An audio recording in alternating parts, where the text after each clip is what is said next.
Hey, today's question is gloriously absurd. What if it literally rained bananas on New York for one whole day?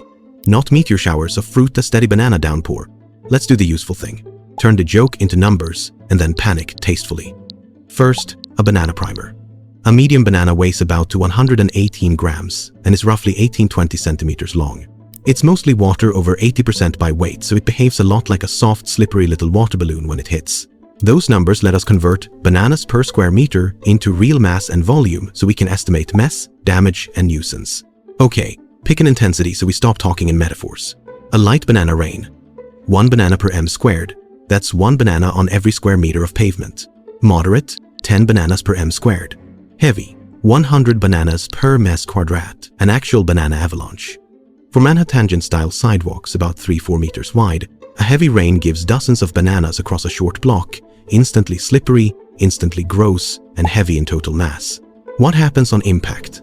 A single 118-gram banana dropped from building height carries modest energy. Use the simple potential energy estimate. From 30 meters, a banana has roughly 35 joules of energy, not lethal, but enough to bruise, splatter, dent a parked car's soft trim, or surprise an unprotected head. Multiply by thousands and you get real mess and property hits.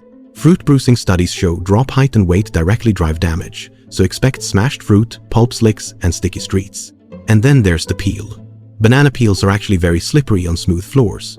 Tribology tests measured coefficients of friction down around 0.07 on linoleum, comparable to famous low friction surfaces.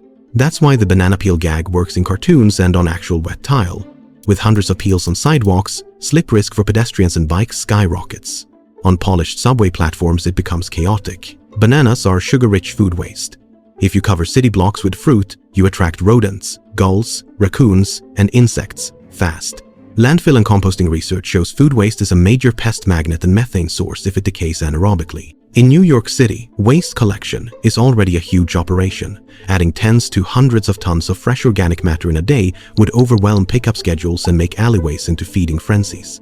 Smashed banana pulp clogs street drains and subway grates, increasing flooding risk in heavy rain that day. Sticky floors and peels cause falls. Thousands of slip incidents in a city the size of New York isn't implausible if the rain is heavy and the fruit isn't cleared quickly.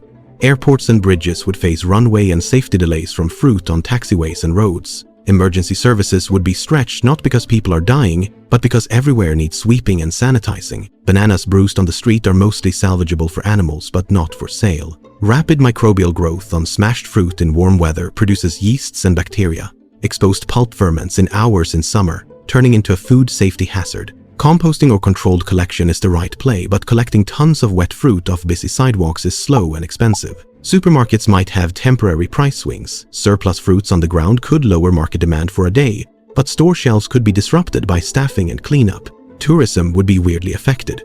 Times Square filled with banana peel art is viral content until tourists start slipping or public transit stalls. Insurance claims for vehicle damage from falling fruit would tick up. City agencies would deploy sanitation crews, dumpsters, and emergency leaf blowers. If cleanup is slow and bananas enter storm drains or get landfilled, you get localized spikes in biological oxygen demand in waterways and extra methane if the fruit decays anaerobically in landfills. Proper composting is the low-damage option, turns the nuisance into soil instead of greenhouse gas, but only if the city can mobilize trucks fast. Bottom line, a day of banana rain is mostly chaotic, smelly, and expensive rather than apocalyptic. Expect smashed sidewalks, mass slipping hazards, angry rats, messy subways, some property damage, and a viral news cycle. If you like banana pancakes, bring a shovel. Stay curious, stay on your feet, and keep asking, what if?